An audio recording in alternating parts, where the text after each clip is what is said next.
Hey everybody! Hey, hey.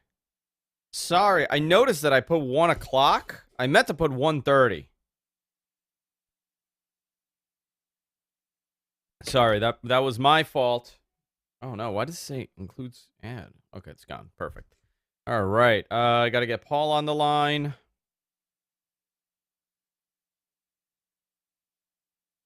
Hey Adam.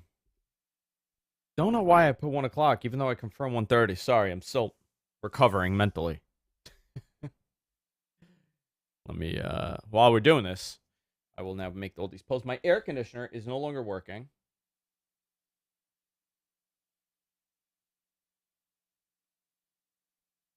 I don't know why. I think it's out of Freon, the outside unit. I think there's a leak.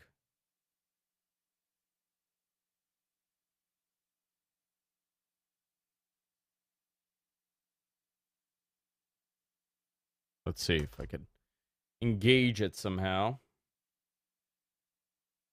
All right, let me.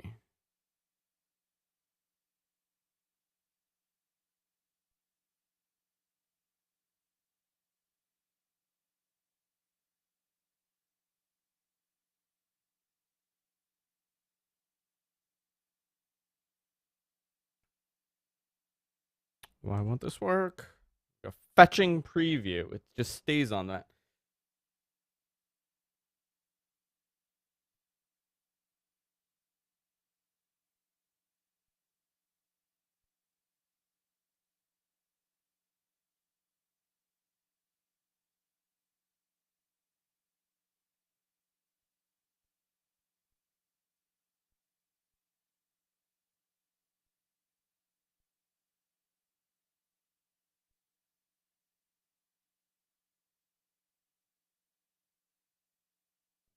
All right. Stay on page. Let's do that. Let's spread the news here. All right. Hey, Greg. Stream markers are timestamps that you could add while you're live. Once you're, God, it goes away every time I click on it. Have natural AC open window. See, here's the problem. I can't open anything in this room. Too much noise outside. That shirt is very slimming. Well, thank you. I've lost some weight. I'm down about 10 pounds. Um, I think that's what it is because I'm not drinking. I don't like. Here's something about me. Ooh, I um, I don't drink if I'm stressed. I have this weird rule that I only drink for happy occasions and not like if I'm stressed or anything. So I've been very stressed and I haven't really gone out. So I'm not really drinking, and I'm also not drinking beer. I'm drinking more like vodka sodas. It's been a really rough week. I got to tell you, it's been one of the roughest weeks in my not in my life, but very rough week. All right, let's load this up.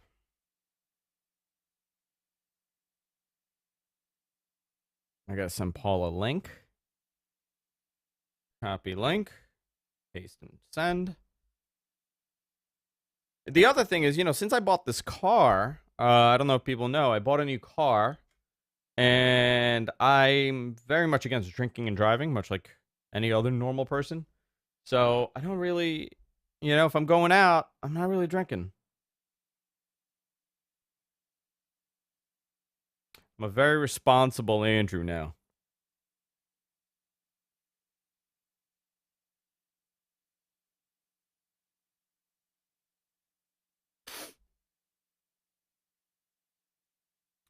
Hope your car isn't as slow as the start time. You know what it was? I put the wrong start time. You don't drink and drive with a loser. No, the car's very fast. I got a Mustang.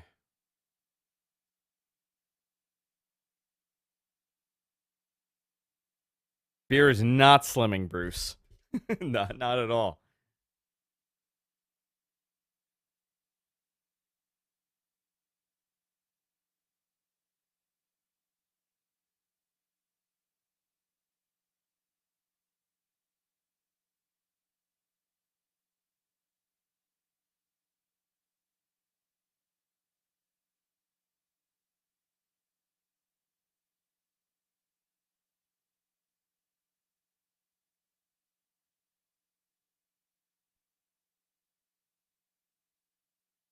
Ask Paul why he only wears blue or maroon. Those are his favorite colors.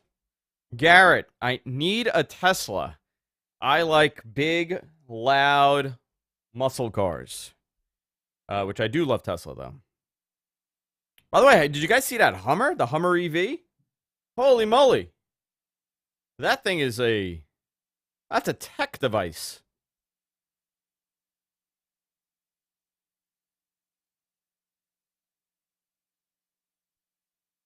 You know what I would want, Garrett? I want to do the old-timey horn. Auga! One of those. Where do I get that horn? Where can I get that? I want my horn to go, auga!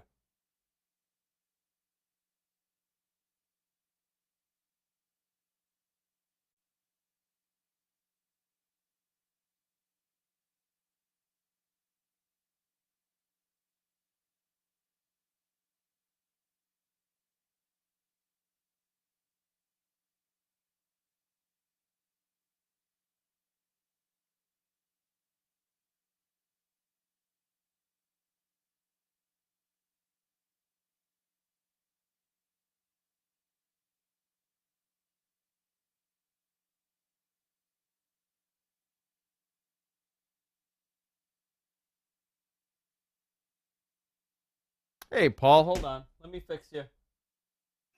There you are. Sorry. I'll be back 35 seconds. Okay.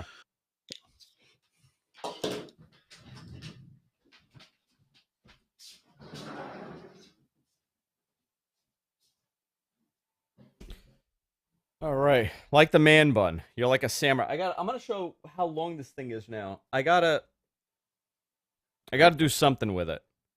I'm at the point that I gotta cut it off, Paula. I gotta cut this thing off. It's too much. I look ridiculous, especially if I'm wearing a suit and I'm in a business meeting. That's the first thing that pops. Is my man bun. My ninja bun. It's not even a man. It's like a little samurai bun.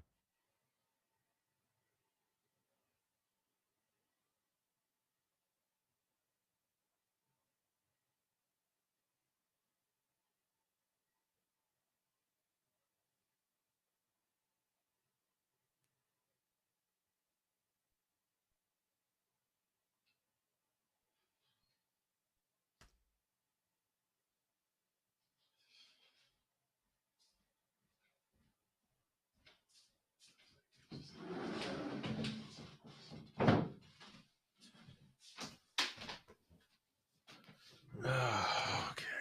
Hello. Hi, Paul. Okay. Center us.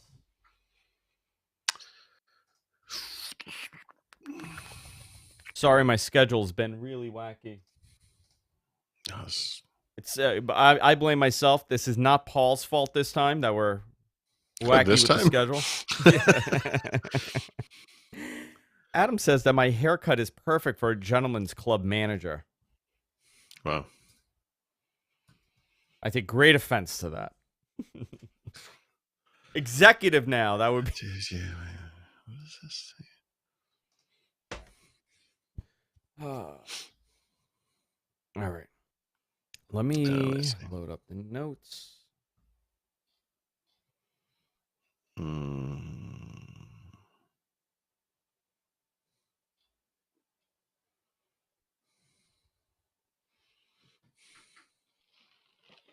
Hey, have you been hearing anything about the 20H2 update taking like 8 years to update when people do it?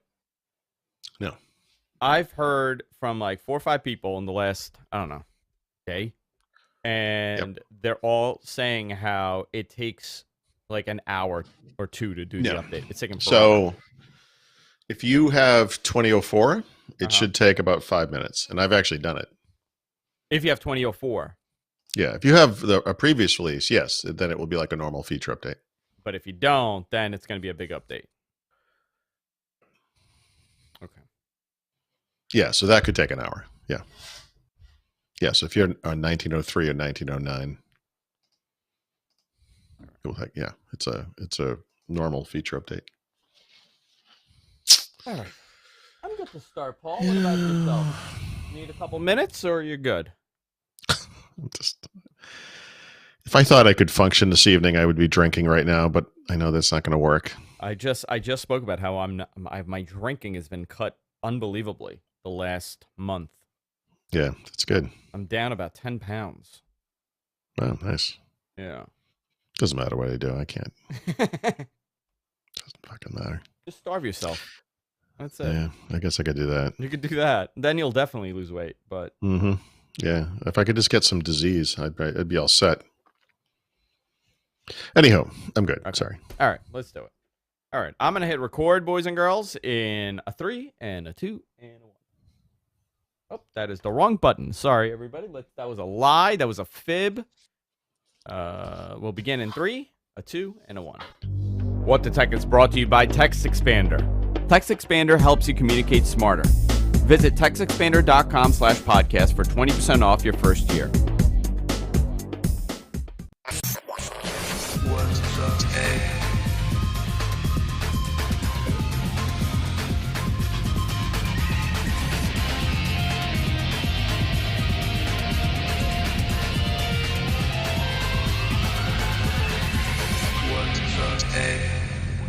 Everybody, welcome to What the Tech. I'm Andrew Zarian. Of course, I'm joined by Mr. Paul Thurrott. How you doing, Paul?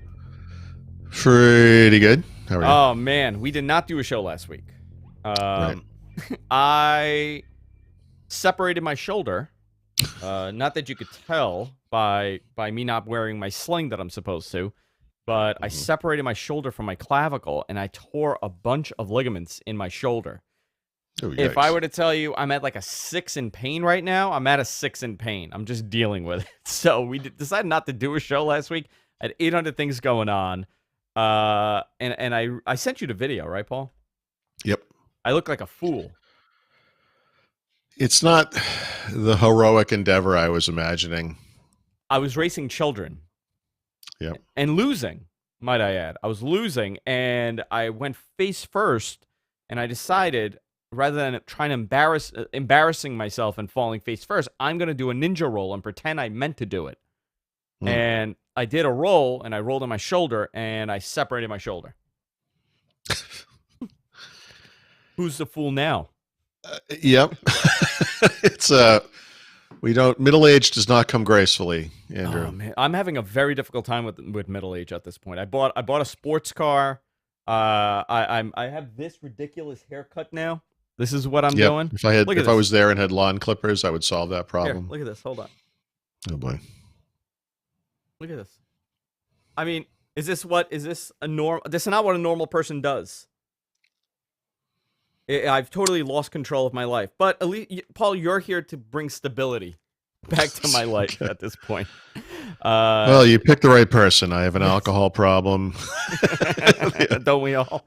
Yeah. It's a cry for help, said Chris in our chat room. Exactly. Yes, it is. Exactly. Right. There is a Free lot therapy. to talk about. Yeah, there's a ton to talk about here. We did not do a show last week, and the iPhone got released, and there's a whole lot of other news, obviously, that I wanted to go over with you because there's so much going on. And we're doing an ad-free show today. Wow. There's no ads today, unfortunately. Not because we're trying to be very nice. Let me get some Kahlua for my coffee then. Yes, please. Go get it because there's no ads today. But if you enjoy the show, you can support us by funding us on Patreon, patreon.com/whatthetech. You can go there, fund us as little as $1 per episode. Helps us. It goes a long way. Also, Thurrott Premium. Go to Thurrott.com. Sign up for all. Let me see. Let me load this up. Upgrade to Premium. You can sign up there. You get 35 years of trusted voice of tech. 35 years. 35 plus years. Wow, that must be like my 25 plus years, and then Brad's 10. Whatever Brad is. Yeah, I mean, just add them up. 35 years. All right, there you go. 35 years. Yeah, there you go. Fair enough. You go there, sign up. It's as little as $7 a month or $55 annually. You could cancel at any time. Not that you ever want to, because I've been Did I lose my Thurrott Premium number, by the way? What? Why would I know this? I don't know. What are you talking about? People. Why would you have lost it? I don't know. People are telling me that I don't have my number. Let me tell you. I'm going to tell you what I tell everybody. Just if you have a problem, email to help@thurrott.com. No, just no. Let me know, and I'll look into it. But I wouldn't. I Somebody wrote wasn't to me, he's like, privy you're to not any. number 24 anymore. That was my Thurrott Oh, number. well, I mean, how couldn't we? I mean, how do we do this? I don't know, I don't dude. I know. don't know. No, why would you wouldn't have lost it? Not that I pay for my Thurrott premium subscription, Sure. but I don't know. Somebody wrote that. But Thurrott.com, my go-to site every morning. That's literally the first place I go to. And Paul Me and too. Brad doing unbelievable. Yeah, I mean, luckily for both Mostly of us. just to make sure there's no spam, but yeah. Absolutely love it. So go sign up there. So there's a lot to talk about. I'm going to go through some of this may be old, but I really there's a lot of stuff to discuss with this iPhone announcement last week. We Yeah. did not do coverage. We did not do it. I was having the week from hell, so I decided this is the first time ever that I skipped out on it. But there's a We lot should have here just to covered take it in. live. We should have. We really should have You done it know? live. I don't know why we didn't, but we should have. But Yeah. the iPhone 12 launched with like 18 phones. So this must have been what, a week ago Tuesday? Yeah, last Tuesday. Yeah. It I seems want to like a get your long time opinion. ago. I want to Yeah. get your opinion on this because, I have the iPhone 11 Max, right? The big Yeah. one, Yep. Pro Max. Right. I'm not upgrading. There's Interesting. really, Well, yeah. I mean, no, you shouldn't. That's Yeah. the thing. I mean, if you have one of last year's phones, I can't imagine why you would upgrade. But yeah. So I mean, they have I a am. whole bunch of them. but You're but doing it, yeah. no, I mean, What are you getting? Which one? I'm getting the normal iPhone 12. Oh, you're not doing the big boy, the 6.7 inch? No, so I have a really big problem, and literally a big problem with the iPhone Max. The big ones. And so this is my last year's Max, and this thing is it's too wide, it's too tall, and it's too heavy. It's like a brick.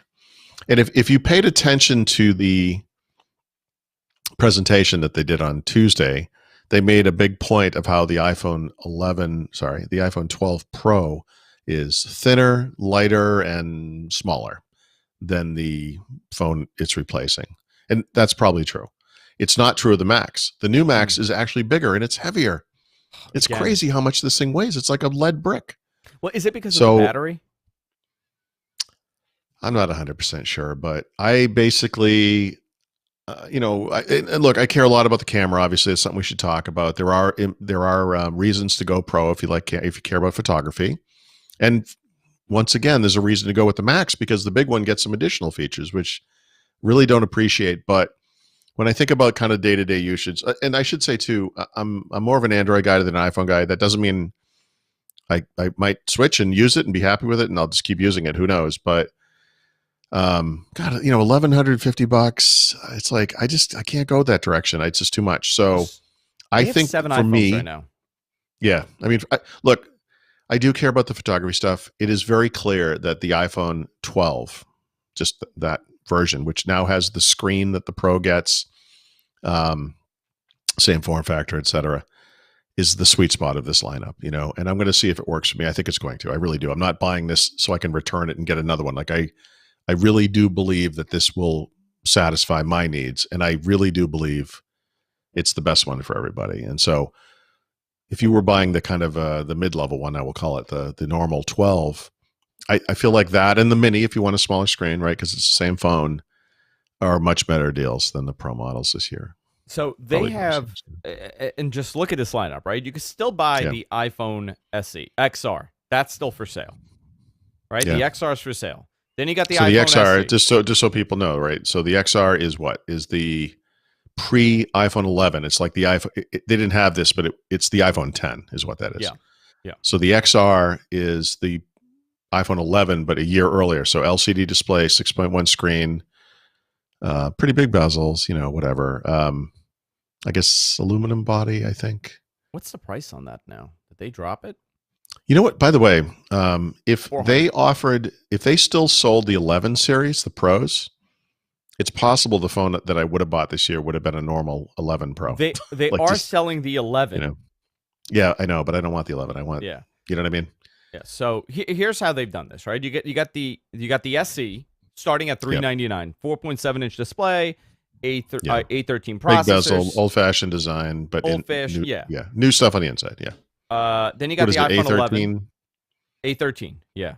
Oh, I'm sorry to interrupt again, but Yeah, just so people know, like one of the big things, like one of the important things that's happened this year is The iPhone XR and the iPhone 11 were LCD displays. And by the way, for LCD, They're excellent great. display. Yeah, very good. They're great displays. But this year they switched to OLED, and it's literally the same exact display that you get in the Pro. So smaller bezels, superior display. It's kind of really ratcheted up that part of the market. So when you look at like the new iPhones, you just mentioned the iPhone SE, it's the only old fashioned one left that's new. You know, Yeah. right? Because it does have. I know it has relatively new insides, and that's great. It's all good, but screen is tiny. It's also LCD, big bezels. You know that old, the iPhone 4 design, whatever.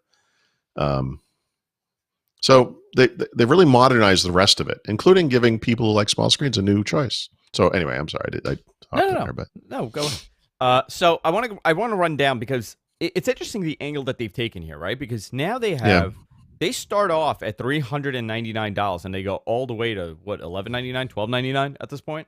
yeah, yeah. Which, it's a big variable, but you could tell that their attempt now is to saturate the market. It's no longer about the one Yeah. iPhone that comes out every year. It's now about what iPhone suits you. The They've SE. also they've really weighted it toward the bottom, haven't they? I mean, iPhones will always cost more than most Androids. I mean, I know big Samsungs can cost just as much and so forth, but they're really putting the value part of it at the lower end for Apple. So, what's the starting price of SE. the iPhone 12 mini? To me, is $699, I believe. okay. So it's mid level pricing, but But $700. I mean, if you want, I know it's almost twice as much, but if you wanted like a smaller display device, like that to me is such a more modern and acceptable but here's the thing design. here, right? Here's the thing. Mhm. Look at the price points, right? I mean, obviously, like I'm into photography, so I would buy on I not that I would want, but the 6.7-inch iPhone 12 Pro would be the one that I would get because it has the latest camera. If I was buying this, I'm Mhm. not Yep. buying a new phone. The iPhone 11 that I have is Yeah. perfectly Yeah. Yeah. fine, and I'm Yep. probably going to sit on this for a year or two. However, now when you look at this comparison here, for $399, the Mhm. SE, let's compare to what else is on the market. For $599, let's compare the iPhone 11 to what else is on the market at that price point. Okay. Yep. $699, let's do that as well. Mhm. Okay. I think the iPhone has an advantage here. Well, yeah, it does. I mean, of course, yeah, of course it does. I You mean, have the ecosystem, you have the camera, you know it's going to be a good camera. Even on the iPhone years of SE, you know support. it's going to be a good camera. Yeah. If you could put up with the smaller display and you don't mind the old fashioned design, the inside of the iPhone SE is modern and will last for years and years. I mean, there's no doubt about it. Um, in that price range, there's a Google Pixel 4a that costs less, but is less phone for sure. It actually has a better camera though, because we're still at the other thing that iPhone doesn't stack up too well in that price range is the camera. It's a single camera. You can buy various Samsung phones, A series phones, Moto phones in that price range that have 2, 3, 4, whatever lenses. Okay, so But yeah, but the iPhone has huge advantages for sure. I'm on Verizon's website right now. And Hmm. we'll talk about, the insides and stuff, but I'm on Verizon's website. The Motorola One 5G UW is $549. Okay, that's $549. Now you got an iPhone XR. Okay, let me show you. It's all Apple. That's wild. Wild. Yeah. Samsung Galaxy S20 FE is $699. Hmm. You got a Samsung And by the way, just A51. real quick, Yeah. that $699 price point, I think that's that sweet spot right in the middle, right? And Yep. that's iPhone hits it, Samsung's hitting it with that phone you just mentioned. Google hits it with the Pixel 5, but that's garbage, unfortunately. OnePlus is actually just a little north of there, I think. But that's kind of that 700. That's where the best, Yeah. features, phones, whatever for the money. I think that's the sweet spot. So as far as like the $399 or $349 for the SE goes, Yeah. your competition is cheaper than you by a little bit, but Yeah. you could get a Galaxy A21, you could get a Mhm. Galaxy A11 for $179, You could Right. get a Pixel A4 for 379, which that would probably be the best one. Galaxy A51, which I don't know much Hmm. about, 399. Right. You got a Motorola Z. So it really comes down to what are you going to buy? You're going into the store. You don't want to spend that much. What's the monthly going to be? It's going to be like $14 a month. Now you Yeah. could buy an iPhone at that. Now you could buy an iPhone. Well, let's see. That's the thing. When you most people aren't walking into a Verizon store and plunking down $400 or $700, whatever. They're paying. They're adding it to their bill, right? And I think you can make a really good argument at that point, especially if you're going to hold on to this thing for 2 to 4 years and you're going to pay it off over 2 years. $699. I mean, actually, we could just do it. It could be easy to look. I mean, if you want to buy the iPhone Mini, the 12 Mini, right? You're like, well, look, I'm going to use this thing for years, so I don't mind paying for it over time. Like, what does that even look like? And I'm sorry, just slowly bringing up their website. Yeah, it's like $30 a month.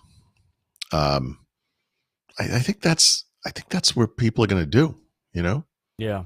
it's Yeah. kind of a weird deal. I mean, I look, you could get I just got an offer from Google, a Google Pixel 4a, which is the really cheap one, which kind of middling specs at best, is $15 a month over 2 years. Cheap, Yeah. but and Google is talking to me It's now for talking to some you. reason. See? It knows. Yeah, Google. Here's what I found on the web. I feel like they have this tremendous range in pricing, and they don't care, and they're able to sell a $1,200 phone every year to some people because it's a monthly payment. Well, It's listen, they don't people don't realize.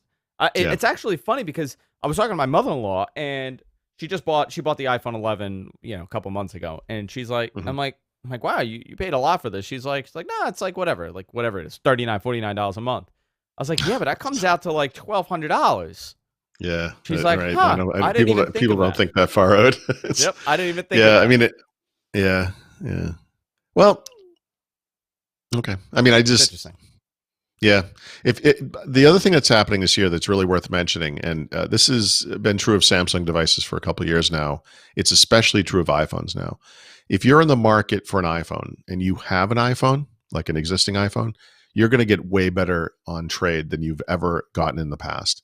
And that's Hmm. not just from Apple. In fact, you might do better at your wireless carrier. This is one of the things that's really unique about this year. They're really pushing these upgrades. And if you go, I'm talking United States. I'm not really sure what it's like in the Why do rest you of the think world, that but is? Why do you think this is a big why push? do I think that is? Hmm. I think it has to do with pushing the 5G thing, probably because the benefit from the perspective of AT&T, T-Mobile, or Verizon is that these phones are really pushing 5G. I mean, if you looked at their press conference thing from last week and took out everything that was 5G related, it was like 7 minutes long. Like this is all they talked about. And is And that important to you right now? Because for me, I got to tell you, no, because it's nonsense. it's Yeah. the least important feature because I'm getting 100 megabits a second on my phone. Here's what. Yeah. So this is what this is the problem with 5G, and it's not the obvious problem. The obvious problem is it's not everywhere.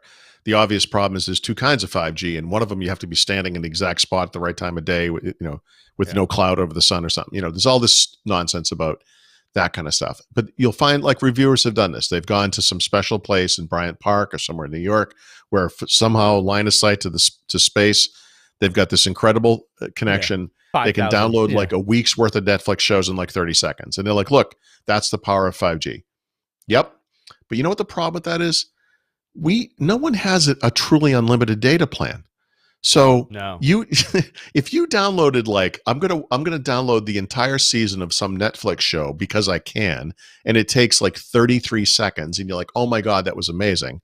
How much data did you just use? Like you could suck up your monthly data plan in 33 seconds. And Yep. that's the problem. Like the promise of 5G is real, right? The reality of it is lacking, but it will get there, in some places. But there's no such thing as unlimited anymore. There's also a So big marketing issue with the term 5G. yeah, yeah, So, and I'll tell you why. yeah. I'm not talking about our viewers, right? Our viewers Mhm. are a little bit more in the know. Sure. Do Yeah. you know how many people have said to me, "I already have 5G"? Oh And yeah. I Yeah. Yeah. say, "What do you mean?" And they go, "No." When I connect to Wi-Fi, it says 5G Oh. because it, like, I'll Right. give you an example. Standard Verizon FiOS modems have Yeah. whatever, and it says 2.4 instead of gigahertz. It's It the says G. Yeah. 2.4G, Yeah. 2. And mine says 5G. People think they have it already. Right. They Right. they don't, and I'm like, no, it's not the same thing. It's different. We're talking fifth generation, Well, it's not also, gigahertz. I mean, even if you're really on 5G, like actual cellular 5G, I mean, I finally experienced it when I went to North Carolina. It's slow. It's just not that, So, yeah, I think this is really in service to the carriers. Look, it's going to get there. And look, we're also talking about buying a device. Don't buy the device today for 5G, right? But if you need a phone, understand that if you buy an iPhone, one of these new iPhones, not the SE, but all the other ones, um, part of that 5G capability is part of the future proofness of it, right? So we know Apple's going to give you several years of software updates, so that's good. We know you're getting one of the best processors in mobile. That's going to work great for years to come. That's good. Today 5G, but a year from now, 2 years from now, that might actually come to be um, more important to you. But I would look at the data usage stuff. I mean, I don't know. Like, what kind of plan do you have right now? What's your So cellular plan? here's what sucks, right? Verizon has multiple unlimited plans. Yeah. Oh, but Unlimited unlimited, doesn't, yeah. So unlimited. I have unlimited, By but the way, here's if the they thing. had unlimited, they would only have one because it would be unlimited. So You know what I mean? my wife's Yeah. unlimited Yeah. is a better unlimited than my unlimited. My unlimited throttles my bandwidth Sure. depending on what I'm doing. So at times my bandwidth is absolute garbage. And I'm like, that doesn't Yeah. make sense. I don't understand, because she's able to do it fine because her phone is allocated 720p bandwidth or whatever they do, and mine is just standard definition bandwidth, just like what T-Mobile used to do, which is Right. nonsense. It's really, I Right. mean, that's such BS to do that. Yep. Considering we're on the same family plan, but my phone is allocated a different whatever. Which, listen, I could change it. It's fine. It's like $10 more a month, but it's annoying. It's not really unlimited. And we've been talking about Yeah. this for 10 years. Unlimited has never been unlimited. Right. For a very short period of time, maybe it was, but it's not truly AT&T unlimited. had unlimited in the beginning with the iPhone, and then to get, I don't, maybe it was when they went to 4G or something. Yeah, that's what it was. You had to kill it. And I remember at the store, whatever the event was, it was probably 4G. But I remember I did this at the store, and the woman said to me, she goes, "You sure you want to do this?" And I said, "Well, I kind of have to." And she goes, "I feel like I'm killing a unicorn," Oh my you know, God. because it was one of the remaining actual unlimited plans. Yeah. Anyway, So the big story for me here, obviously, listen, faster, quicker, whatever, typical iPhone thing. But the camera on the bigger iPhone 12 Pro yeah, is a very interesting story, because they have been able to do some stuff with this that right. really they didn't concentrate a lot of effort on. And I've seen some of these shots that, honest reviewers have taken, and it's actually stunning.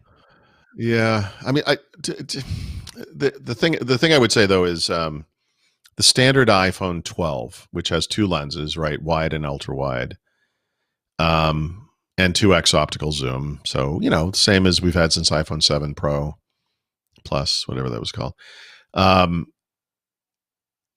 is awesome. It's Yeah. awesome.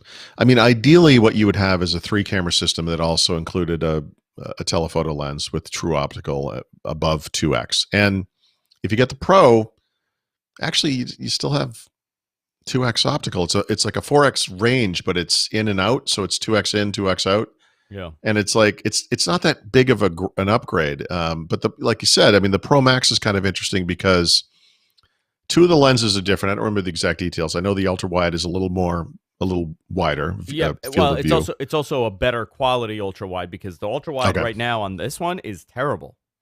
Not yeah, good. and that's something. right. Depending on the phone you have, I see this a lot with like I'm using a Huawei phone right now. When you switch from wide to ultra wide, you can really tell. I mean, not just because you get an expanded view, but sometimes the quality is lower. The HDR might not be as good. The crispness, the clarity, I mean, the resolution could be different. That's not actually the case on iPhone. But you'll notice like a night mode won't work well, or it will work differently. You know, there's all the. This is a big problem with depending on the smartphone, but there's also something like maybe you remember this better because I'm doing this off the top of my head, but they actually float one of the sensors for stability reasons. So it's Yeah. like a So rather than the actual what was it? They showed it. The yeah sensor normally moves. The yeah image with the stabilization yeah. with the camera. So This it works like a mini gimbal inside of the exactly. handset. I would say Yeah. is probably how Which, it by the works. way, if you've ever and this is a good experiment. If you have one of the newer iPhones, right? Mhm. So I took a video of this and I was actually very impressed.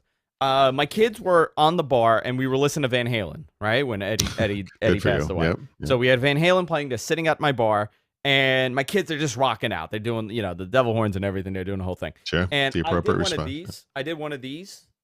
Yeah. And I was just recording them. When I went back Mhm. and watched it, it was almost like my phone was on a gimbal. It Yeah. was They do a so nice. Yeah. Yeah. good. Yeah. And this is even And by the better. way, this is video, and this is the iPhone photography stuff took a big leap last year. The still photos are excellent across the board. They really kind of got up into the top tier. But one of the things iPhone still does way better than any Android phone is that video stuff. And you'll see a lot of footage of people like walking through a park or something. And you walk, so you're kind of bouncing. I bounce a lot because I'm a big goofball. But yeah, the iPhone does it's like a software gimbal thing, and it's amazing. And I mean, I don't have one, but I mean, I would imagine the 12 Pro Max that probably does an amazing job of that. Yeah. And, Yeah. so Listen, yeah. bigger, faster, better, you Sure. know? Uh we're at that point. But now the big question is, okay. So I'm sorry, I'm getting 800 messages right now. Like everything it's always at 2 o'clock, okay? Always at 2 o'clock. Sure. Something happens and everybody decides, I think Andrew's on the air. Yeah, let's ask him a question. Let's ask him the most complicated questions. Like, how do I install this certain Right. app on my phone and log in? Right. Do you remember my password? And this isn't even my wife asking me this. Or you get a text and it says something like, "Hey, what's the best way to put out a grease fire?" Yeah, yeah, You're like, pretty much. and it's from someone in your house. Yeah, Anyway, yeah. sorry. So, I now the big question is, okay, so I think we've reached the limit with this, and some of these features were interesting, and it's kind of telling about the next generation of the iPhone. The MagSafe stuff is interesting to me, that they've Yeah. incorporated it inside of the phone, and they have all these accessories now and all that stuff, right? That's So- very telling on where they're headed. Thank you. I was going to say, you understand the big news there is not that we have MagSafe like cases and stuff and the stupid wallet thing, which is going to fall off in your pocket. It's what does this mean to the platform and what does this mean for the future? And I think what this means to the future is there's not going to be a port on the bottom of this thing. Everyone who's like, oh, when is Apple going to switch to USB-C? I think the answer is never, right? That the next, I mean, I'm not saying it'll be next year, but whenever they do make the switch to the next thing will be wireless. Then there's not going to be a plug. And by the way, if you want, no, this is not going to be a plug. I think that's how it's going to work. They'll sell you like a little disc, which will attach directly to where it needs to be, which is cool. By the way, that's a nice little feature that someone should have figured out years ago, but that's cool. Today you get like a cable. Next year or the year after that, you're just going to get a disc, and the disc will have a USB-C hole on it, and you can use whatever cable you have and just use that. Yeah, I mean, no more. I don't know how I felt about eliminating any kind of physical, plug for this, but now we're in this. Right. That's where we're at right now. No more ports. Yeah, and it's And by the way, it's good. It's good for so many things, right? One of the things my wife and I are literally struggling with, and I'm not. This is not like an existential thing or anything, but we have like a semi older vehicle now. It doesn't have modern electronics inside. We need some way to mount a phone, blah blah blah, whatever.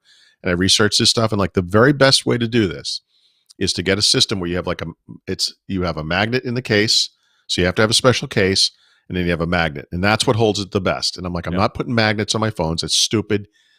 What if it was built into the phone? Yeah. Right. And so these new iPhones would just work with these mounts in a car automatically. That's Yeah. excellent. Well, here's the other thing, right? Excellent. Here's the other thing. Great question, Cham. No ports. How are you going to connect it to CarPlay in the car?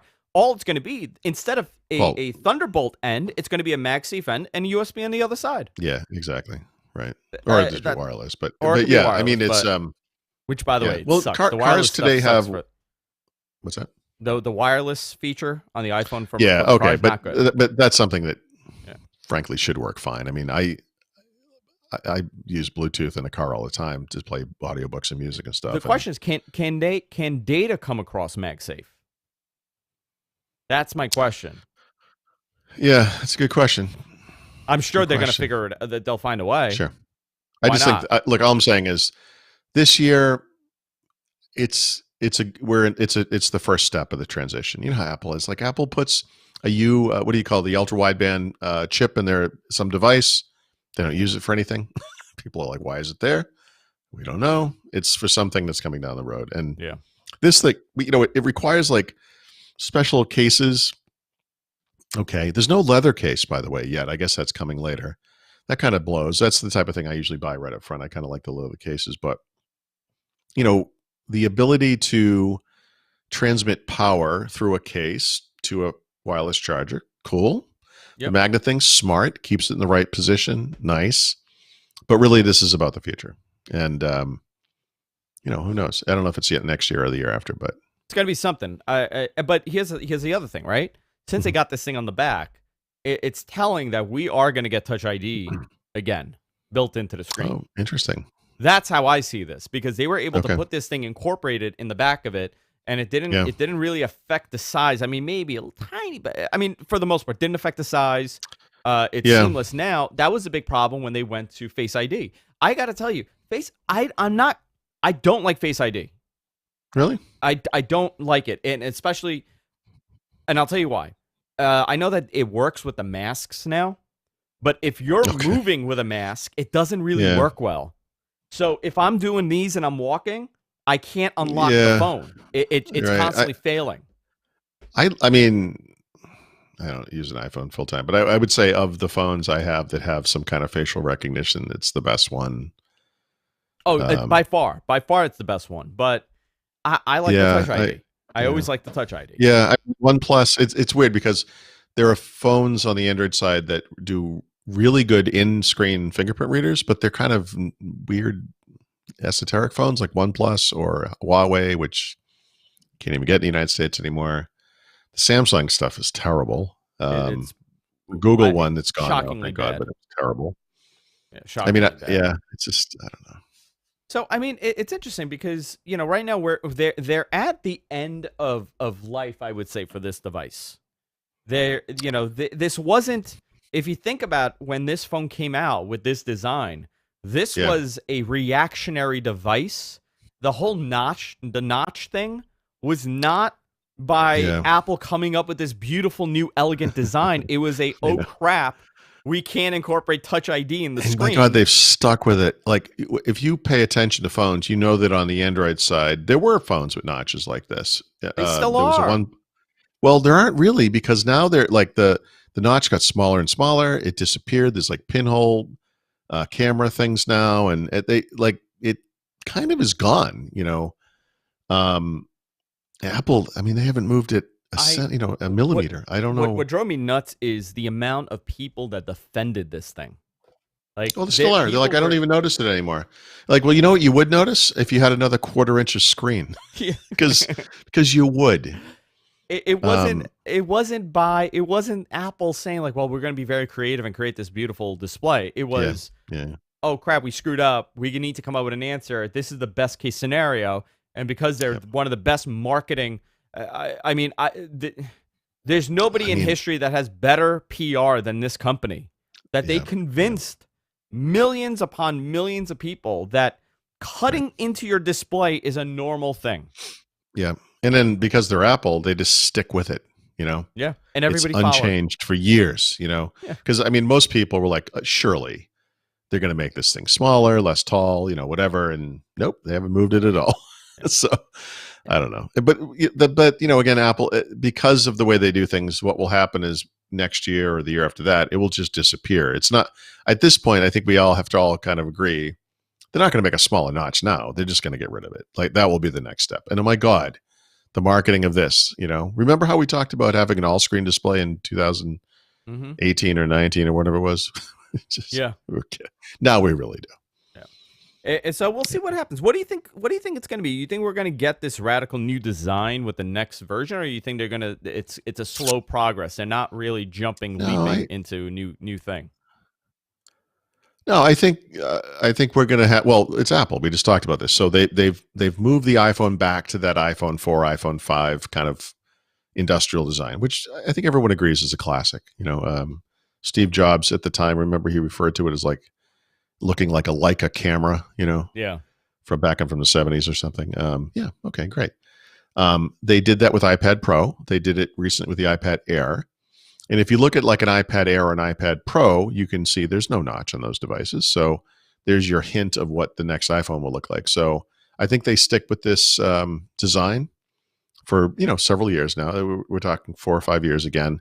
And I think at some point next year, certainly the year after, the notch just disappears. And that will give it a really fresh look too, and it will be an interesting incitement for because a lot of people are going to upgrade now just because it's going to this design. I think it's so classic. I think a lot of people look forward to that. Yeah. But my God, when they get rid of the notch, that's going to be another wave of upgrades right there. Yeah. The You know, and all those people who defended it, you know, they're like, go and buy well, now, notch. oh yeah, I'm definitely getting this thing. You know. So we'll see what happens. So there was no news on the laptops on the Apple Right. chipset. Supposedly November. Yeah. November, so we're gonna get that. So a lot of people have asked me questions about that and what I think about it. My whole thing is, you know, I never buy a first gen device. I think that's a bad idea. Yeah. There's gonna be a lot of surprises. I'm curious how long they've had this tested in the wild amongst their staff. Right. I just my big question is how are you gonna replace the Pro lineup? Mm-hmm. How are you going to convince people that this is as good Yeah. as Intel? Or Right. it's possible that it is. Honestly, it's very possible that they've pulled it off. Look, we're going to look back on this and either just wonder how it is we fell for this marketing yet again, or we're going to say, man, they really were onto something. I really don't know where it's going to land. All I know is this stuff on Windows is terrible. It's terrible. That's what I was going to say. So nobody's been able to do this yet. Yeah, it just doesn't work. And that's a little bit of a problem. Yep. Generally, Apple changed the smartphone market, but they didn't invent it. It wasn't an Apple thing. They were able to take, the first iPhone was not that great. I think people don't realize it. There was no app store. It wasn't great. The concept was still not so, but the thing was it looked better than most phones. So people jumped on it. They don't have that luxury now because the aesthetics, everybody makes beautiful products at this point. Sure. The PC market has caught up to the MacBook Airs. Well, it's a different thing today. You have to, this has to do what the other ones did. You can't introduce a laptop and say, hey, this does 70% of what your other laptop does. But the performance is terrible and it gets really good battery life. Yeah. It's like, wait, what? It has to literally be an upgrade for this to make sense. I don't know if it will be. I know. I don't know. And I don't think they're that. I mean, listen, I don't know what their user base is. I don't want to insult the Apple user base. I use a MacBook, but I don't know. Do they care? I think they care. You got to remember, this is a group of people that had been abused for 5 years-ish with those terrible butterfly keyboards, which by the way might be coming back on this I'm new using where I'm one right based. now. It's absolutely terrible. They're terrible, and so yeah, I think there's a lot of sensitivity there. This is also a user base that suffered through several years of no Mac Pro upgrades, right? Remember that, and then you know this feeling that Apple had kind of abandoned the Mac a little bit because they were focusing on the devices and what's going on and why, so yeah, I think there's a little raw there, a little sensitivity. So I look, we all fall for this marketing. I mean, every time they introduced anything, it's this, it's that, it's blah blah blah, it's the best ever. It's like getting a new Mac in your Mac. We'll see. I can't wait to find out. I mean, I'm just curious. All I know is on the Windows side, Qualcomm and Microsoft have not figured this out. So what's going on with that? Is there any? Where's the Is it on the Qualcomm side or is it on Microsoft side where the software is not refined enough? I can't blame. Well, actually, yes, of course I can. I mean, I would say it's a little both. But again, I'm not laying blame like, oh, these idiots at Microsoft and or Qualcomm. I don't mean it like that. These are chips that were designed for very specific purposes. Now, my iPhone thinks I just said Siri, and I didn't, so you can stop doing that.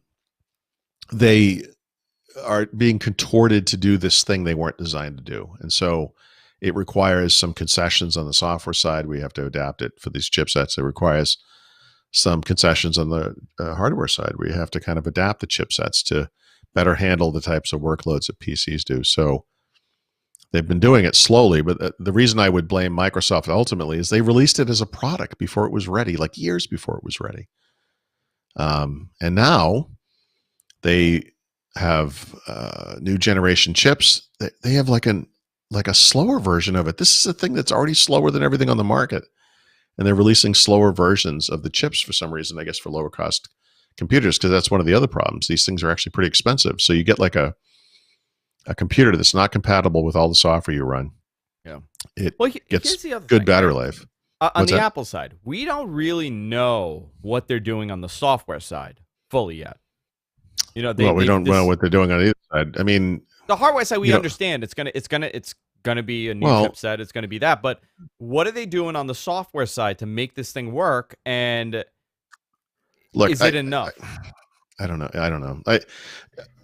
I would say with I don't work at Apple, okay, but I think when Apple did the Mac App Store, that was actually a step in this direction because one of the points of this store, as it was with the similar store we have in Windows, was to provide this trusted place where these apps would have some characteristics that could be guarantees of sorts. You're not going to get an app from the Mac App Store that's going to dog down your computer. Like these things have to kind of work properly and so forth. So I'm sure that will play a role here. That you're going to get the best experience from apps from the Mac App Store. That will probably be one of their promises.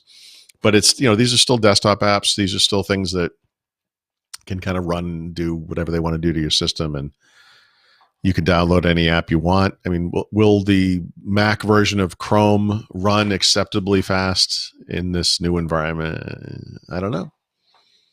I don't know. Yeah, I have questions. I mean, I'd like to. Well, I don't know if I'd like to, but there's a part of me that believes like maybe they're going to pull it off. Why else would they be talking about it like this? Like, the sane thing to do would say, look, this is a transition. So over some period of years, we're going to start with the low end devices.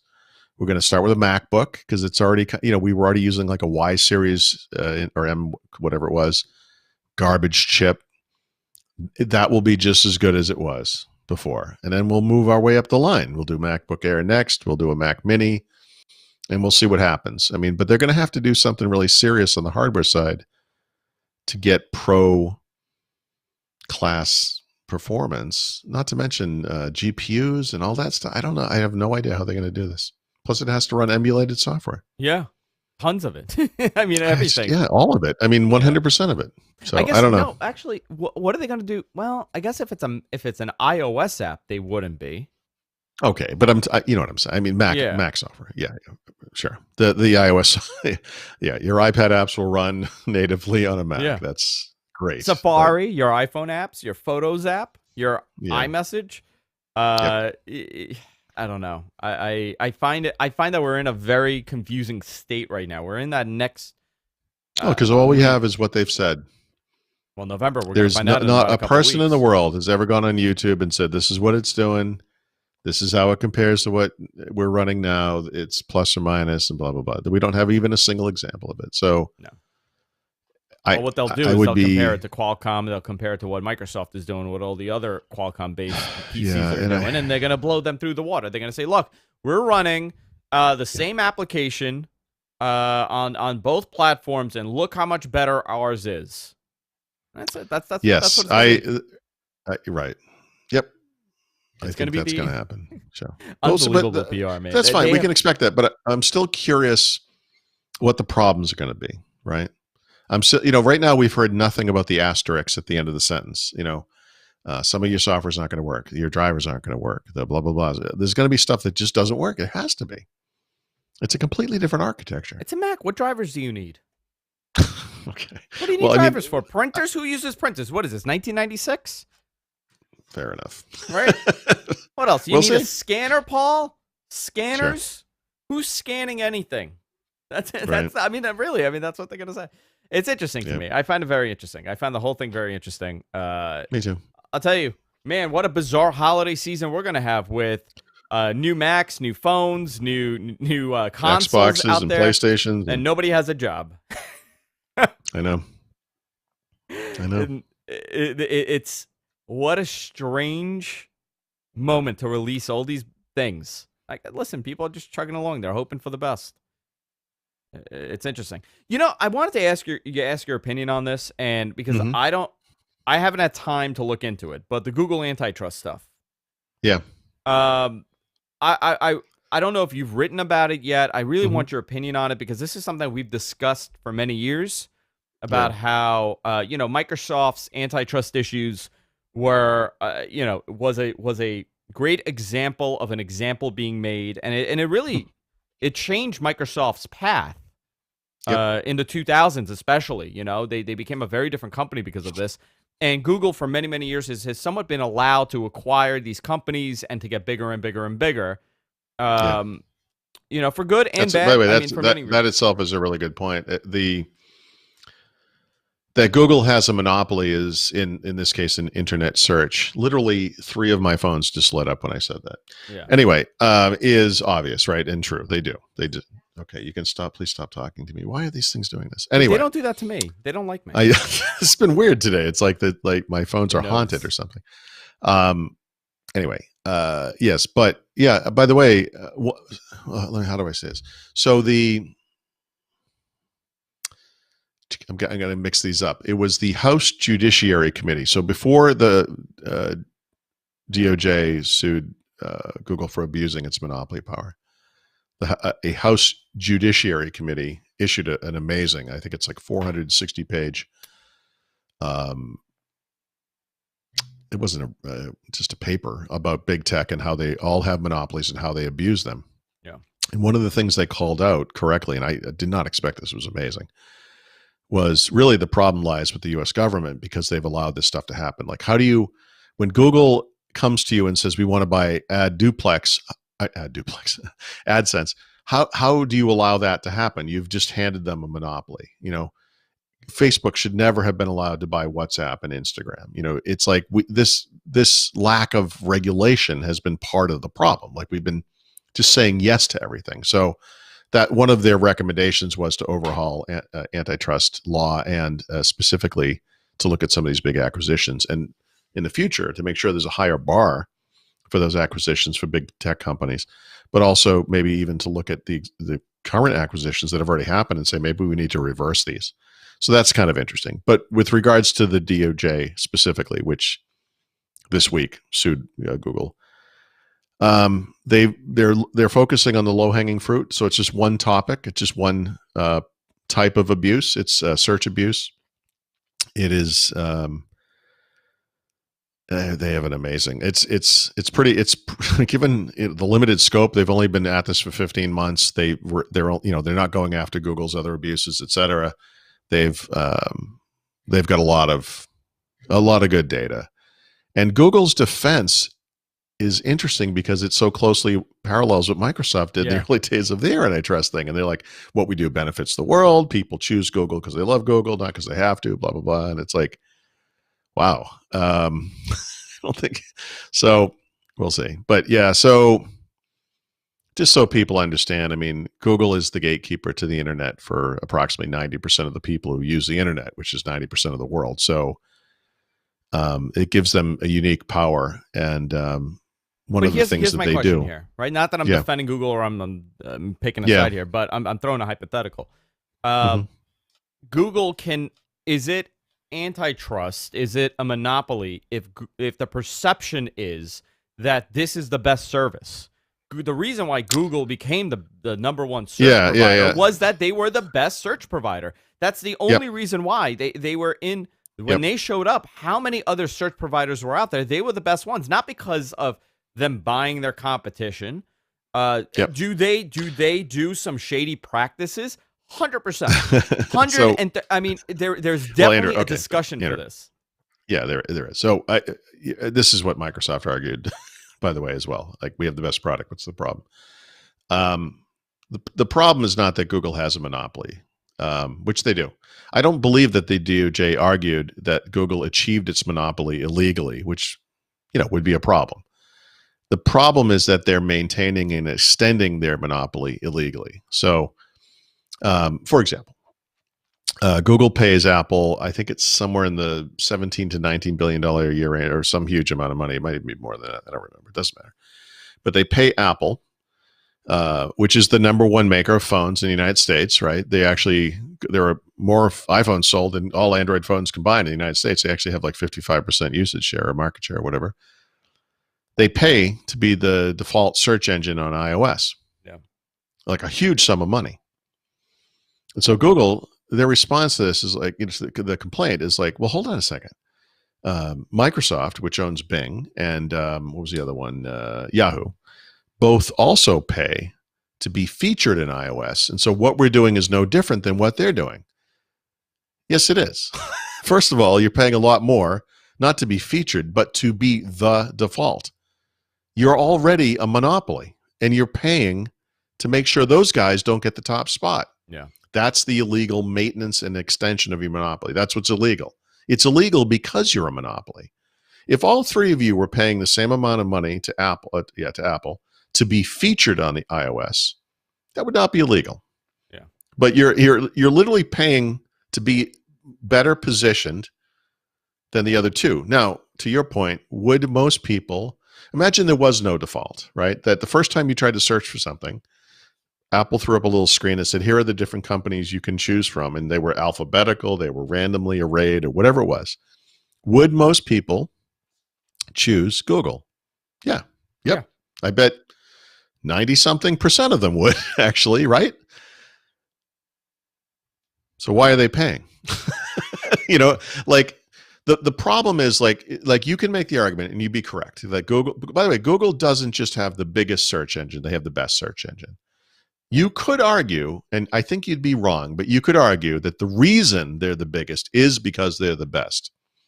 What antitrust kind of tells us is that the problem with that line of thinking is we'll never know what the best is if the biggest is paying to always be the biggest, because they're killing innovation that can't occur because the barrier to entry into this market is so It's high unsustainable, that no one can unapproachable. Yeah. afford, even Microsoft, which by the way is a bigger company than Google, right? Can't compete in this market effectively. This is the barrier to entry problem. So Google ensures it's number one on Android phone, which it sort of controls. It ensures it's number one on iOS, which is the other dominant platform. They are ensuring that they are extending their search monopoly from the web on desktop to mobile, which is now the biggest computing platform. And that's illegal. That's the problem. See, yeah, So we'll never know. We'll never know if a better search engine could ever exist because listen, they're here's the ensuring it reality. can't. Here's the reality. Yeah. Google got to where they are not because of a monopoly or antitrust behavior. It was due to their service being better than everybody else's. Great example. Gmail. Gmail's the best example of this. Okay. Before Gmail, Yeah. I don't think people realized how terrible email storage in the cloud was. That's Inter- what really drove people to Gmail. listen, I'm not. I'm not going to argue this. You're right. I mean, that's fine. But the problem is Google is, and this is not part of the DOJ suit, although this will be part of other lawsuits that will come down the road, both from the DOJ, from U.S. states, and in the EU. The problem is that Google, which has achieved this monopoly and is a gatekeeper to the internet, now knows what people are searching for and can offer up services that cut out third-party services that at that time were in fact better than anything Google had, but you never heard about them because Google never let you find out about them because Google only is pushing their own services. So yeah, I mean, as the years go by, you can make this argument like, yeah, Gmail is it's better than whatever else is out there, and it is in some ways. Of course, it is. But the way they got there, and the fact that now you and I were like, hey, there's this email thing that we need to solve. Let's start we'll do a little startup, and we'll make email, and we'll fix it. We're going to fix email. Can't. It's not going to work. There's too much. These players are all established. This market is unassailable. So it's the problem with big tech, and this is the problem. The problem isn't the people like, yeah, but Google Maps works great. Like, why I don't need this other thing, or Gmail works great. I don't yeah, but because these things are so humongous, there is no incentive for anyone to even bother, and they would be killed if they tried because Google is a gatekeeper to the internet. Yeah. They will prevent you and I and our Bob company or whatever we call it from even existing, let alone succeeding. It doesn't matter how good our ideas are. We can never bring them to market because they literally are a gatekeeper. On a whole different side, right? That's not part of this. A lot of conversation has been going around Section 230 of the Communications Decency Act, right? Yeah. This kind of plays into that. When you are, and forget about the side, forget about the left or right or whatever. I am very much against censorship in any capacity. I'm not advocating hate speech or any kind of violence. I'm not talking about that. I'm talking about a provider like Google deciding that they're not going to show something because they, as a company, do not believe that is accurate, or they as a company, it doesn't fit their standards. Right. That is a problem when you are saying that it should be an equal playing field. Right? That's where the problem is. So I think this is all tying in. If we're talking about, this is where this is tying in. Yeah. So I mean, right. The problem is that kind of thing is a bigger issue for companies like Facebook. Although Google probably is in the mix there as well.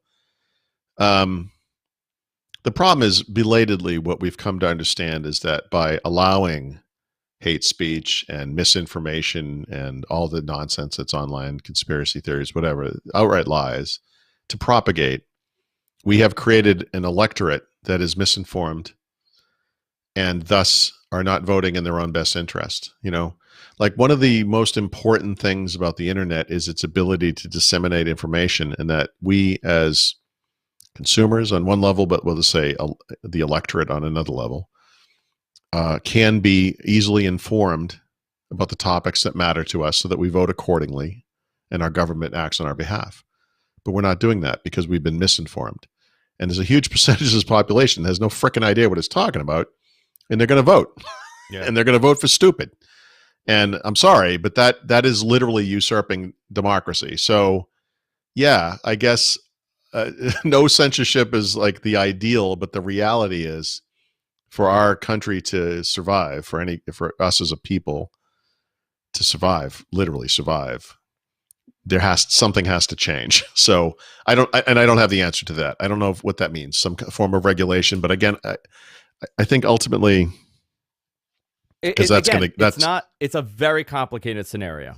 No, it's like people are like, less government is always better. Is it? Listen, great example. Okay. I'm going to give you, and this is on a whole different level. Yeah. If we are discussing, and I'm not going to say it right now because Google may or may not demonetize this video, but the illness that's happening around the world right now. Yeah. Oh, the Trump virus. Yeah. The illness. Yep. If every time I write that on Twitter, I get my account. If I write that the illness's full name on Twitter, really, I get I need to verify that it's me on Twitter. and it does it for all the social media accounts that I manage. But So yeah. what happened, over the summer, I lost 2 of my accounts that I don't log into because Okay. what happened was I wrote, remember when I got sick a couple months ago? Hmm. Um, when I got sick, I I wrote that I tested negative for it.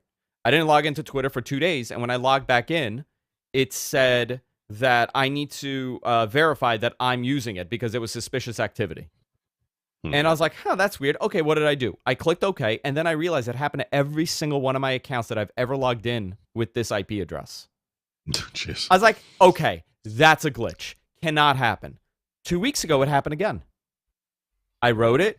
I made a joke about people, the stupid people that believe that 5G causes that illness, All right. and I had my account. Same thing happened.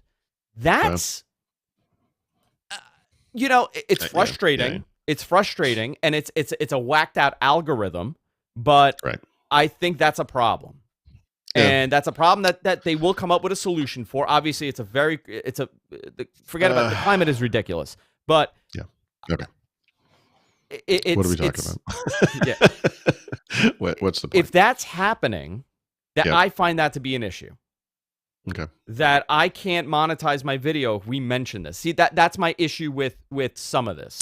Obviously, listen, I'm not for at all for anything hurtful or any kind of Sure.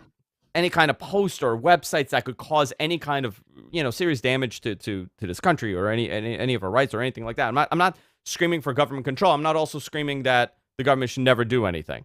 It really has to do with tech companies and the maturity of tech companies. We're still in a very immature level for Well, yeah. technology. This is So, all new. by the way, this, yeah. So, part of the problem, the notion that the law cannot keep up with the pace of technology is not new. This is probably something they dealt with in the 1800s when the railroads made it all the way across to the other coast, and airplanes happened and whatever. So, we're still kind of dealing with this kind of age old problem, but it's very real. And in the same way that these big tech companies maybe shouldn't have been allowed to expand as rapidly as they did, and now we're in a position where they're richer than most countries. And we're looking at a few. You've seen the movie Alien, right? There are no more Yeah. countries; it's all companies now. Wayland Corp, all that stuff. I mean, it's like it's we're kind of careening toward this future. So I know that this kind of thing always freaks some people out, but I really feel like these companies need to be regulated to some degree so that the behavior you're describing is not something that Twitter made up on the spot because they had to respond to a thing and it kind of careened out of control and now it's infecting this person that doesn't have anything to do with the problem.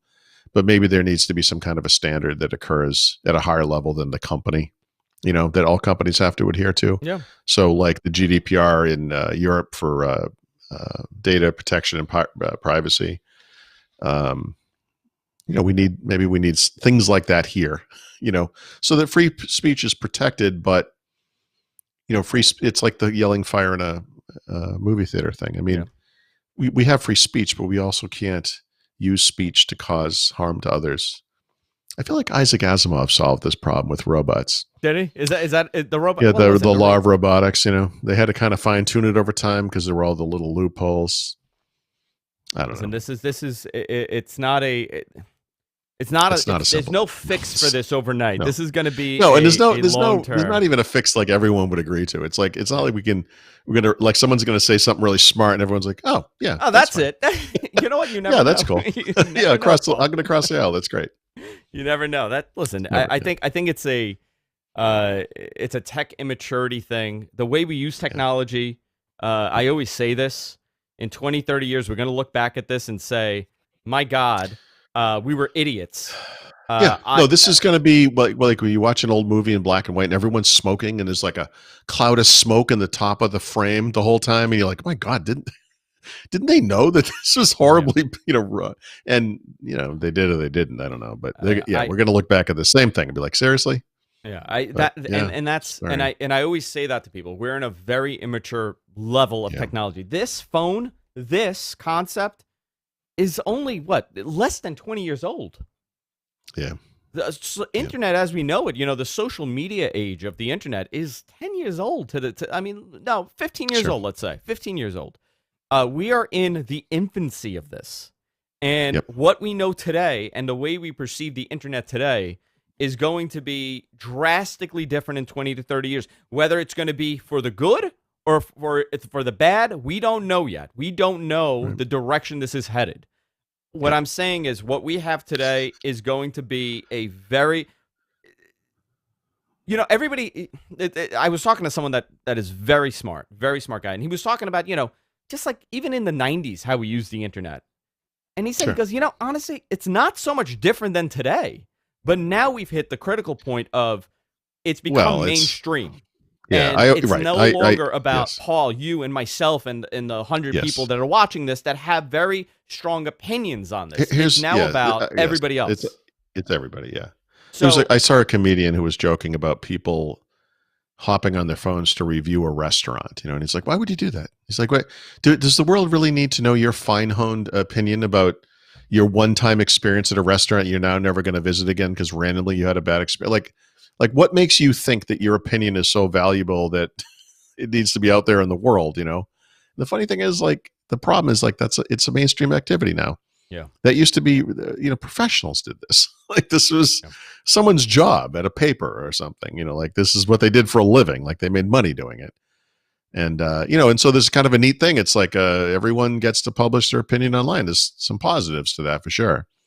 But then everyone knows when you go to Amazon to buy something, you got to look at some of the reviews and realize like a lot of those 1-star reviews have something. It was them, or it was about the shipping of the the product, which shipping has of the nothing to product. do with Yeah, the quality of the thing. You know what I mean? Like people are, a lot of people are not that smart. yeah, Maybe I don't know. Yeah, yeah. It's fascinating. yeah. Anyway, time to wrap it up. Paul, thank you so much for Thank you, joining sir. me. As always, it's always a pleasure. Do you got 10 minutes to do a little post show? 10 I got to minutes. 10 I have minutes. 10 minutes, Okay, Andrew. perfect. We got 10 minutes. Excellent. If you're watching this, stay tuned. We're going to do a little bonus show. Uh, and well, hang on. I don't know what we're going to talk about. Whatever pops in my mind. That's the beautiful thing about this bonus show on Patreon. Patreon.com/whatthetech. You can go there, sign up, and that's it for this week. We'll be back next week. We'll see you all next time. Take care. All right, let's do a quick bonus show. It is interesting, because I feel that everybody thinks there's a solution, and eh, there's I hold back on a lot that I want to say on the internet. I just want to put it out there. Sure. I want to hold back because Sure. it's nutty. All right, let's do this. All right, we'll begin in. Oops, sorry. We'll begin in 3, a 2, and a 1. Hey, everybody, welcome to What the Talk. This is a bonus show. We record this live each and every week exclusively on patreon.com/whatthetech. I'm interested, and I forgot what show we were recording. I'm joined by Paul Thurrott. How you doing, Paul? Pretty good. How are We you? had very good. I'm in a lot of pain right now. My shoulder's starting to hurt again because of the way I'm sitting. I'm not Sorry. wearing my sling on my arm. Yeah. But last week the last bonus show we did, I got a lot of feedback from people. Okay. And it's interesting because we were talking about the state of New York City, and Yeah. I was fired up. I was very fired up, and I was coming from a very Debbie Downer position on Actually, this. I would say the way you described New York, it was like you were Will Smith and I Am Legend, Yeah, and kind of. like a tiger attacked you and your dog or something. Yeah. Except the tiger was like a homeless guy. And actually, Something I like got that. to I got to tell you, we were talking about censorship to a Yeah. level, right? I never get into politics. I don't like discussing politics on the internet, especially on the internet, Sure. because you'll never win. No matter, even if your thought is Yeah. in line with somebody, they may Right. hear it differently. Oh, yeah. And we were talking about, I wrote a word of the virus, and we got Okay. and I got a message that popped up on Twitter that said, "Hey, you got to verify who you are." I just remembered it happened a third time, and it was a post about opening businesses in New York City and the Okay. restaurant industry and the hospitality industry. And actually, I got one of those also, and that really bothered me when that happened. Right. My stance, and I kind of people wanted to know where I fall on this because they Yeah. they mistook what I was saying as open New York City all the way, 100%. Right. And F the people that are gonna get sick and let them die. And that's I went nowhere near that. What Herd I was humidity, talking about, herd herd immunity immunity. is a solution. What I was That talking kind of thing. about was how New York is not the same city Yeah. That uh, it was. Yeah. that it Yeah. was in February, and Right. it won't be the same city for a long time. It'll take a But while. Yeah. my issue is it's for I'm born and raised in this city. I'm Yep. proud to be a New Yorker. Paul, I know that you love the city, even though you're from Boston. Hmm. You're supposed to hate us. Okay. You That love New stuff's York. You nonsense. come here. I know. That I know. stuff's Listen, I love that's nonsense. Boston. I know, but Yeah. it's a Come on. nonsense These are from you. two very different places. They both have their things going Their on. I charm. mean, come That on. that New York charm is gone. And, Yeah. and that was my point. You could look Well, it is. past. You know what, dude? I I'm sorry. I think we probably talked whenever we did. We talked. I said this. New York is so resilient. I except for their sports teams. Am I right? Anyway, Oh my God, no, terrible. no, How I'm about just those kidding. Giants? 1-4. Hi. So no, it's anyway.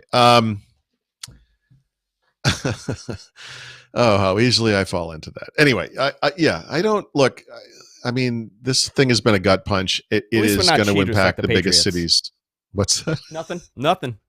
Something pay something Yeah, Patriots. at least we're not cheaters like Something the something Patriots. institutional jealousy. Anyway, no, I look seriously. The reality is the biggest cities are going to be the hardest hit. That's the way it Yeah. is, and New York's coming back. There's no doubt about it.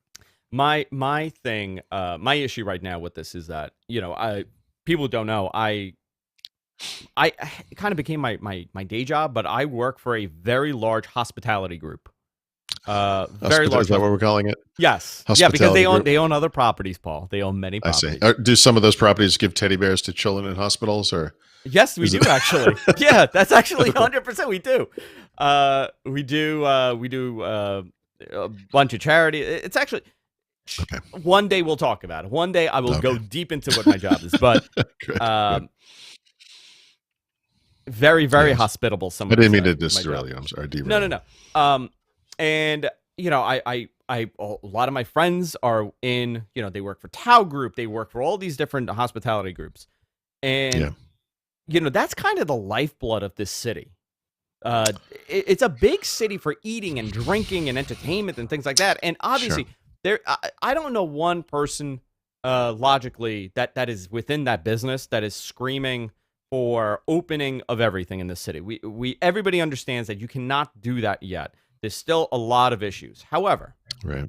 the state of this city, uh, uh, it is that is going to be the lifeblood, and I don't see if things don't open up soon to Right. some normal level, this is going to be very bad for the city, and Right. Right. you're going to be left as a city with only chains.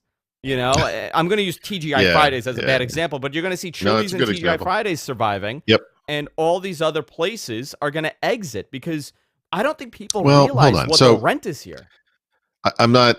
This is just silver lining, making lemonade stuff. I don't mean to Yeah, suggest that the nice thing about the pandemic is blah blah blah. I don't mean it like that. But the reality is, because this is so terrible, and because a lot of local businesses, whether they're big restaurants or really nice fancy things, or kind of mom and pop places on a corner that sell slices of pizza or whatever, yeah, some of those places are going to have problems. Some of them will disappear, et cetera. But one of the biggest problems in New York City, obviously, is the cost of everything, and the rents going up and up and up. And one of the adjustments that might happen that could benefit those same types of companies is the prices of stuff like yeah. that coming down, right?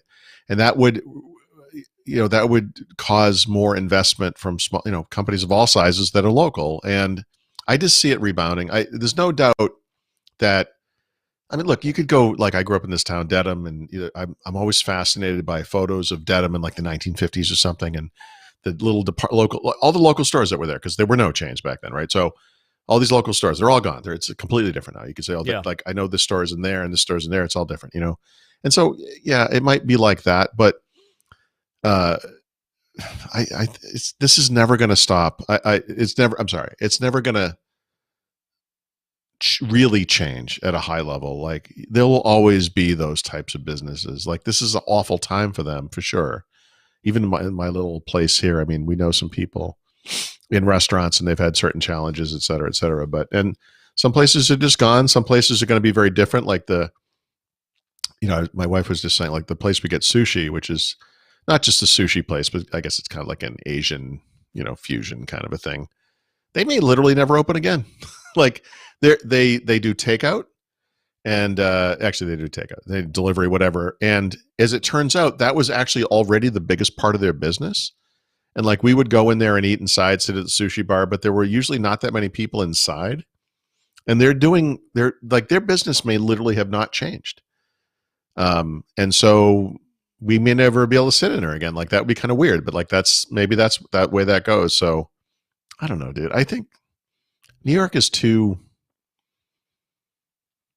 it's too big and too powerful not to recover from this. I'll tell you where I've lived through 9/11. Very different. Some people compare it to that. This is not even a remotely a comparison. People compare this to the economic collapse of 2008, 2007, 2009. That this is very different because there's multiple factors here. First of all, the virus is a factor. People are still afraid to go out. They don't want to go dining. That's one thing. So your customers don't want to come. I understand that. If you don't want to go out and eat, don't go out and eat. Nobody's telling you to do that. Then you have the economic impact of you not having money to go out and eat the way you did or enjoy. Right. Listen, some people think that this is a luxury to go out and eat. I think people it is, but it's part of living. It's part of the economy. Well, yeah, this pays right. So for people who don't live in a city to understand, I think the way to look at it is this: we watch lots of the shows like moving to Paris and blah blah blah, whatever it is. Like in other cultures and other places and in cities here in the United States, like the outside is your living room. Like it's like the old pub situation in England or cafes in Paris or whatever. Part of the reason you're there is for all that stuff, So for like homebodies like us, like we kind of cook at home most nights or whatever. For a lot of people in New York City do that too. But I mean, a part of the appeal of it is you have all these things out there in the world, and that it becomes that is your world. People over here and at these places, and I think it's hard when you're used to that lifestyle. It's just to have it taken away. And it's hard when you know the people because you have friends or acquaintances at least in different places. Even I've experienced it. Like when the Rattle East closed. Yeah. It was like, I have friends there and I don't even live in New York. Like if I went there, if I lived in New York, I'd be in that building every day. Or you don't live, back in the day. But here's a great example. You don't live here, but every time you come, it's like, you're a regular. Yeah. They know it is. Yeah. And that's a special something. Thing. Yes. Very special. It's a very special thing that you don't get in a lot of places. And I got into a kind of political argument with one of my friends, and I never do this, but his point was, who cares about the restaurants and the workers? They don't get paid a lot of money anyway, right? That was his point. It's not like these are high-paying jobs. They could just go get something else. And I go, do you know how much? I mean, there's 350,000 hospitality employees in New York City, right? Majority of them make a tremendous living. That's right. I don't think most of it's under the table, basically. Like, you're a waiter. He's a waiter. I could tell you, my friends that are waitresses, if they're not making $1,200-1,300 a week as a waitress, they had a bad week. So just to put things into perspective, we're not talking about, a couple $100 here. It's not a small town thing. And it's a career to be in hospitality, to be a waiter, a waitress, a maitre d', a bartender. These are careers that people have built 20-year customer bases and they have books that are very valuable to if you're switching jobs. Right. I don't think people understand that. So what's happened now is that is drawn out. So if the restaurants are gone, people are not going out. They're not spending money. They're not funding the economy. New York is a ghost town. Actually, let me just tell you, the last week I've seen a change. There's more people out now. So I don't know what that shift is, but there's a change. My point with all of this 2 weeks ago was that there's been a lack of support from the government, from New York City, and it's been more of a, well, we would rather prevent Well, a first of all, small fraction of people. I'm getting calls. I don't know why. Go ahead, Paul. well, I was just going to say there's a national thing that could have occurred too. I mean, unfortunately, the reality of our political climate is you've got Republicans targeting what they see as Democratic cities, and they don't want to give them money and blah blah blah. There's a whole stimulus thing that should have happened that didn't, and maybe it will happen next year or something. So, I mean, the response to this should have been better at every level of our government, and that But you I know think what? is hampered. And people get upset with me because I don't think anybody was prepared. I don't think we Well, as of course people not. were prepared. Nobody thought No this one was thought it happening. was coming. People were making Yeah, jokes. It's going to be a couple yeah, weeks. This is great. I get a month vacation, and yeah, yeah. hey, I'm going to make. We're in a very different thing. Luckily for That was us, so we're naive. nearly at Yeah, the end of this. This is almost over. are we? I believe that, and that was my point with this. My perception has shifted a little bit on this. I I think we're see. at the end of this. I think the next couple Wow. of months, we got only a I fewer think we're months. going to have the worst experience yet coming up. But here's the difference. Yeah, We are prepared for it now. yeah, sure. See, the difference this time is we know what to do, and we see the signs, and there's a whole infrastructure for healthcare with hospitals and kind of dealing with patients and understanding now what the right what the symptoms are and what we can do and all that kind of stuff. So it's still going to be crappy, and there are going to be setbacks. Yeah, But the difference is now, no they one know what can they're doing. claim, yeah, no one can pretend that they don't know what's happening now. Yeah, So, we're more prepared now. But yeah, I yeah, wanted to touch on this because people were shocked at how angry I was, and I am mad. I'm very angry. No, well, I'm very but very this angry, is and your I never this let is that your come out. home, of Yeah, course. of course. And I'm seeing what Yeah, it's doing to people. Listen, knock on wood, guys. I'm okay. I have a job that needs me. From and I'm very lucky at that. So I have been okay. I haven't really taken a yeah, major hit. Obviously, my salary, right, I did take a hit, but I didn't take a yeah, major hit. I'm still able to pay my mortgage. I'm fine. I'm okay. But it bothers me that there's so many of my friends that are not right. okay, and their entire careers. What? My question is, okay, so these people could go, and it bothered me when that guy's like, well, they could go and get another job. Okay, you're 42 years old. You've been a bartender your whole life. You're a very successful bartender. You're making Right. 250,000 a year as a bartender. Sure. You're not gonna make that again for a very long time. Uh, I don't know. I understand. Look, it could be a couple of years, of downtime or whatever. But I really do think this stuff is going to come back. I really do. I hope so. It may I not be the really same do. exact restaurants. Like this is the problem. Like I've had so many of my favorite places close over the years. And by the way, uh, not always, but many of the times, it literally is because you hear the same story over and over again. Yeah, the owner just came back and they jacked the rent up by 2x just Yeah. overnight. Yeah. And it's like, well, I can't operate at that. And then there's next week you go back and there's like a Korean barbecue and a nail salon there instead. And it's like, great. So, Yeah. I mean, that's pre-pandemic. I mean, but that's, this I'll is tell what you I one mean. thing Like, though. Do you know what's popping though? You know what's booming? Local businesses here in New York. yeah, that's cool, If right? you come down, so where, like Bell Boulevard, where I live, that busy Yeah. street of all the restaurants. Yep. Paul, I mean, it is packed, Right. packed. Like I won't go out on a Friday night. And Yeah. By the way, and again, so I won't go out on a it's Friday or Saturday night. I just my won't wife because and it I is busy. we just switched this up because we were like, we work from home. We could go out other nights, right? We don't have to go out of the night when everyone's out. So like we just did this. It was last night. It just seems like it was a long time ago. We went out to dinner last night to a place we had outside. It was beautiful out. Yeah. Instead of doing it Friday or Saturday. Yeah. Listen, Different. everybody's going to make their choice. It's fine. Yeah. I'm just hoping. I think this winter it's going to be. We're going to get through the winter, and Yeah. it's going to be fine. It's going to be okay. Oh, I keep telling look at myself you. that. Look at you. It's going to be fine. Making the lemonade. Yeah, I'm. But unfortunately, I have rocks left, not lemonade, not lemons. It's I'm rock making soup. You're lemonade out making of rock soup. rocks. It's rock soup.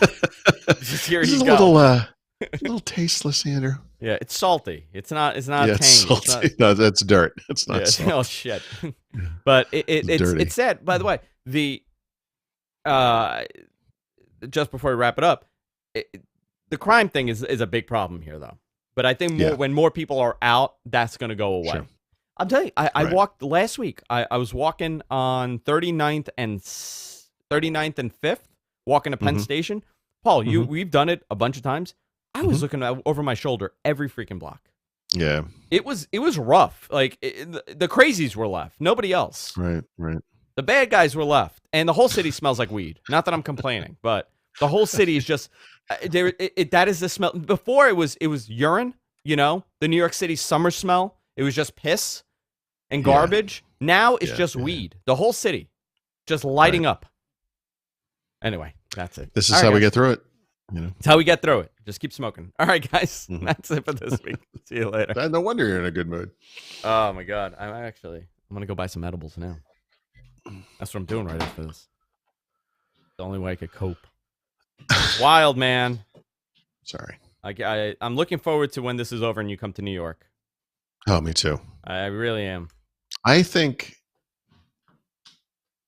we will come before it's over. Wow. We've What been is your talking about definition this. of over? What is your definition Yeah, I of know. over? I know. Well, Uh, like the last time I was in New York was February, Yeah. Early February. maybe very early March. I don't remember, but No, it wasn't early March. okay, so February. Yeah. I'd like to get back before the end of the year. I mean, would dude, love I that. would have been there six. I would have been there 6 times by now. You know, it's frustrating. I know. But it's been a little scary going to Manhattan. Not for me. Yeah. But it's weird. The vibe I is want to just see it. angry. I just want to go. It's angry. It's people are short with each other. Like nobody wants to wear those fucking masks. Someone just showed me photos of.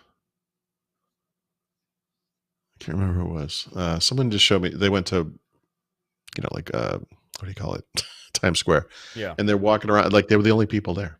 Oh, dude, and let me tell you, it's reverted back. Not 1980s, early 90s level. Yeah. But it's gone back. Like I had to walk through there. It's a drug Right. haven. People are just drugged out. You got a lot of bad people just walking around there. Not great. Jeez. It's Right. it's reverted back somewhat. Not fully. When I say that, people think we're going back to the 70s at the porn booths and stuff like that. That's not going to happen. But it's not this. Like I've never felt unsafe in Manhattan. Now certain Right. blocks, certain sections, I'm like, ugh. I mean, part of the reason you wouldn't feel unsafe is because there are so many people there. The chances of anything happen to you are so remote.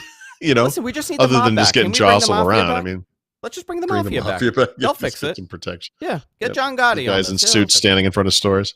Yeah, that's it. That's how you do it. All right, Paul. Thank you very much.